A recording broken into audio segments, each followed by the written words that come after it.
নমস্কার বন্ধুরা, চন্দনার হেসেলে সবাইকে স্বাগত। আজকে আমি ভেটকি মাছের মালাইকারি রেসিপি নিয়ে চলে এসেছি। আমি এই ভেটকি মাছের মালাইকারি সার্ভ করি ভাত, পোলাও, ফ্রাইড রাইস, সবার সাথেই ভালো লাগে। চলুন দেখি আমি ভেটকি মাছের মালাইকারি কিভাবে বানাবো আর কি কি উপকরণ আমার লাগছে। আমার লাগছে ভেটকি মাছের টুকরো, আমি এখানে 9 টুকরো নিয়ে নিয়েছি। এবার আমি মাছগুলোর গায়ে নুন আর হলুদ মাখিয়ে নেব। একটু নুন দিয়ে দিলাম,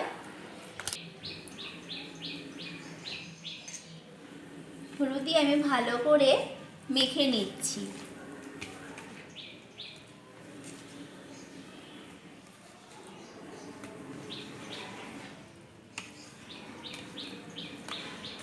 আমার নুন হলুদটা মাখানো হয়ে গেছে। এবারে আমি 10 মিনিট রেখে দেব। কি কি উপকরণ লাগছে একবার দেখিয়ে নিই।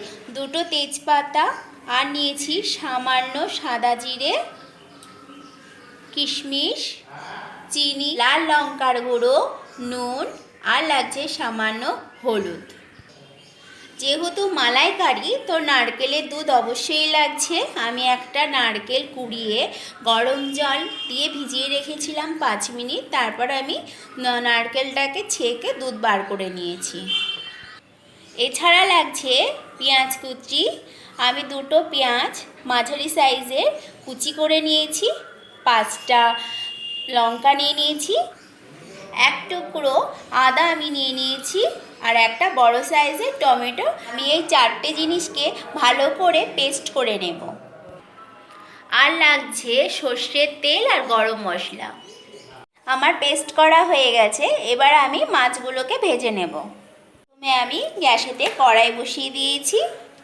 এবার আমি তেলটাকে গরম হতে দিয়ে দিলাম। আমি সর্ষের তেলটা ব্যবহার করছি। এখানে 2 টেবিল চামচ আমি সর্ষের তেল দিয়ে দিয়েছি।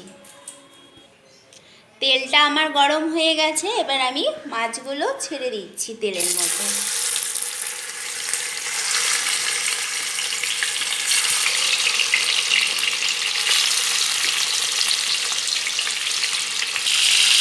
মাছের আমার একটা পিঠ ভাজা হয়ে গেছে। আমি এবার অন্য পিঠে ভাজিয়ে দিচ্ছি, আমি উল্টে দিচ্ছি মাছগুলোকে।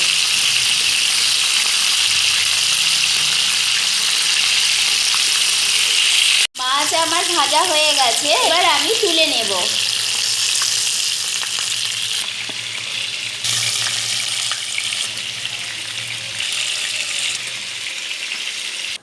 মাছ ভাজাগুলো আমার তোলা হয়ে গেছে।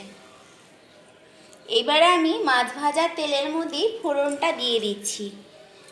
2টা আর দিয়ে দিচ্ছি সামান্য সাদা জিরে। এর মধ্যে দিয়ে দিচ্ছি নুন সামান্য, কারণ পেঁয়াজ বাটা দেওয়ার সময় খুব ছিটকবে, তাই আমি নুনটা আগে দিয়ে দিলাম। এবার আমি মিশ্রণটা দিয়ে দিলাম। মশলাটা কষা অবধি আমি অপেক্ষা করছি। আমার মশলাটা অনেকটা কষে এসেছে। এর মধ্যে দিয়ে দিচ্ছি সামান্য হলুদ গুঁড়ো, আর দিয়ে দিচ্ছি চা চামচের 1 চামচ লাল লঙ্কা গুঁড়ো, এটা কালার হওয়ার জন্য। আর একটু দিয়ে দিচ্ছি আমি নুন, তখন একটু দিয়েছি আর এখন একটু দিয়ে দিলাম। আর দিয়ে দিচ্ছি সামান্য চিনি, দিয়ে আমি ভালো করে একটু নেড়ে নিচ্ছি।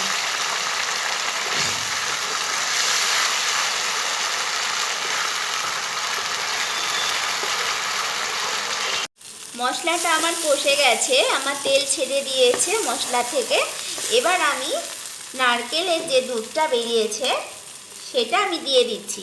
আমার 300 গ্রাম মতন দুধ বেরিয়েছে বলে আমি অন্য কোনো জল ব্যবহার করব না।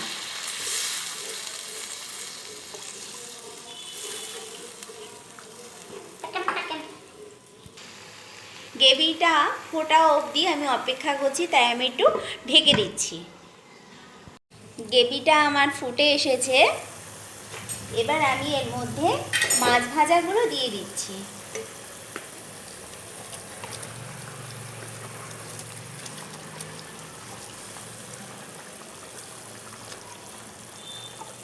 আমি হতে দিচ্ছি 7-8 মিনিট মতন, একটু ঢেকে দিচ্ছি। আমার 2 মিনিট মতন হয়ে গেছে। এর মধ্যে আমি কিশমিশটা দিয়ে দেব। কিশমিশ দেওয়ার পর আমি আরও 5 মিনিট হতে দেব। 5 মিনিট আমার হয়ে গেছে, আমি ঢাকনাটাকে খুলে দিচ্ছি। এবার আমি গরম মশলাটা দিয়ে দিলাম। সামান্য একটু গরম মশলা নিয়েছি, সেটা দিয়ে দিচ্ছি।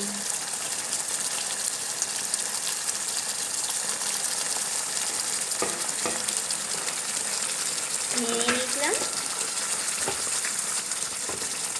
আমার নুন টুন সব ঠিক আছে, এবার আমি নামিয়ে নিচ্ছি। যদি আমার রেসিপিটা ভালো লেগে থাকে অবশ্যই লাইক কমেন্ট শেয়ার করবেন, সাবস্ক্রাইব করবেন, পাশে থাকা বেল আইকনটা প্রেস করবেন। ভালো থাকবেন, সুস্থ থাকবেন, ধন্যবাদ।